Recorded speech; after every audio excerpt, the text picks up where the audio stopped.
नमस्कार, मैं हूं सौम्या और आप देख रहे हैं टॉप न्यूज छत्तीसगढ़। आइए चलते हैं खबरों की ओर।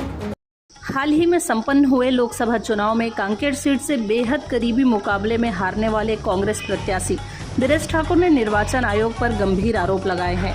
बीरेश ठाकुर ने 4 केंद्रों के ईवीएम बदले जाने के आरोप लगाते हुए जिला कलेक्टर नीलेश क्षीरसागर को ज्ञापन सौंप चारों केंद्रों के ईवीएम की जांच की मांग की है, जिसमें बालोद विधानसभा के 2, गुंडरदेही के 1 और सिहावा विधानसभा के 1 केंद्र के ईवीएम की जांच की मांग की गई है। बीरेश ठाकुर ने कहा कि मतदान के बाद जो ईवीएम के नंबर एजेंट को दिए गए थे, मतगणना के दिन वो नंबर बदल कैसे गए, इसका जवाब निर्वाचन आयोग को देना होगा। उन्होंने कहा कि सुप्रीम कोर्ट के आदेश के अनुसार जिस ईवीएम पर गड़बड़ी की आशंका हो तो उसकी जांच करवाई जा सकती है। इसलिए उन्होंने 4 ईवीएम जहां ईवीएम नंबर अलग अलग रहे हैं, उनके जांच के लिए उन्होंने आवेदन किया है। बीरेश ठाकुर ने तत्कालीन कांकेर कलेक्टर अभिजीत सिंह पर भी आरोप लगाते हुए कहा कि 16वें राउंड के बाद 2 घंटे तक मतगणना का कोई अपडेट ही नहीं दिया गया। बीरेश ने कांकेर कलेक्टर के मोबाइल डिटेल जांच कराने की मांग करते हुए कहा कि उन्हें ऊपर से फोन आने लगे थे, अगर उनके कॉल डिटेल की जांच की जाए तो सब साबित हो जाएगा।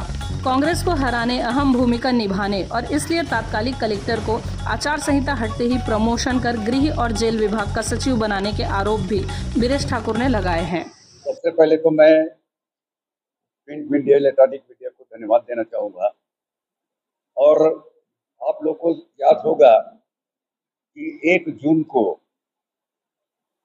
सुप्रीम कोर्ट का एक आदेश आया था।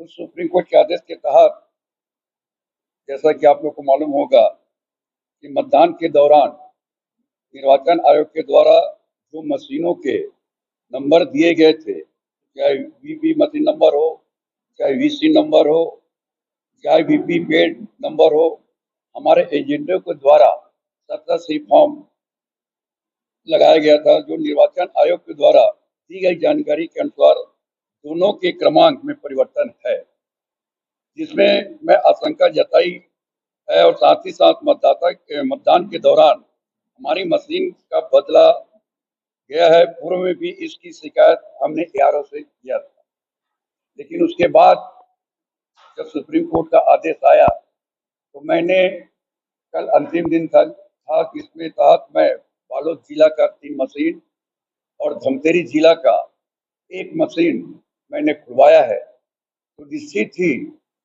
इस 4 मशीन में हमें कहीं ना कहीं उनकी गड़बड़ियां मिलेगी, तो जिससे स्पष्ट हो जाएगा कि हमारे साथ और हमारे मतदाता भाई के साथ जो खिलवाड़ हुआ है वो हमको पता चल जाएगा। और निश्चित ही मुझे पूरा कोर्ट पर विश्वास है कि इसका निर्णय बहुत सही होगा, मुझे मानना है। जैसा कि आप लोग को मालूम होगा कि मतगणना के समय जो हर राउंड को तुरंत बता रहे थे, लेकिन जब 3 बजा उसके बाद नेक टू नेक का मामला चला, उस समय 16वें राउंड के बाद कम से कम रिजल्ट बताने में 2 घंटा का विलंब हुआ। तो निश्चित ही उस 2 घंटा के विलंब में हो सकता है मेरे को हराने का एक प्रयास रहा होगा, और निश्चित ही प्रयास रहा, जिसका परिणाम मुझे मजहब 1884 वोट से मुझे हारने का सामना करना पड़ा। अब मुझे मालूम है कि कांकेर लोकसभा की जनता और कांकेर लोकसभा के मेरे कांग्रेस के जाबाज कार्यकर्ता और मेरे सम्माननीय सीनियर कांग्रेसी, जिन्हों को आशा नहीं पूरा विश्वास था कि हम इस समय कांकेर लोकसभा को हम जीतेंगे, और निश्चित ही उस हिसाब से सभी लोग मेहनत किए थे, उसका परिणाम आना था। लेकिन मशीन की गड़बड़ी के कारण तो परिणाम में परिवर्तन हुआ। निश्चित ही मैंने आपसे शुरू में कहा है कि सुप्रीम कोर्ट का एक आदेश आया है कि अगर आपको कहीं शक है तो आप मशीन खुलवा सकते हैं। मैंने मशीन खुलवाया है चिन्नौदू जिला में। मैं आपको बताना चाहूंगा, बालोद जिला का मैंने 3 मशीन खुलवाया है, जिसमें बालोद जिला में आपका एक रेवती नवा गांव और दूसरा है साले टोला, ये बालोद जिला का मतदान केंद्र है, जिसका मैं मशीन खुलवाया है। और दूसरी बात, गुंडरदेही विधानसभा का एक रंग चिराई की है, रंग चिराई की उस मतदान मशीन को मैंने खुलवाया है। और सिहावा में दरगाहन करके है जगह, वहाँ के मैंने मशीन खुलवाया।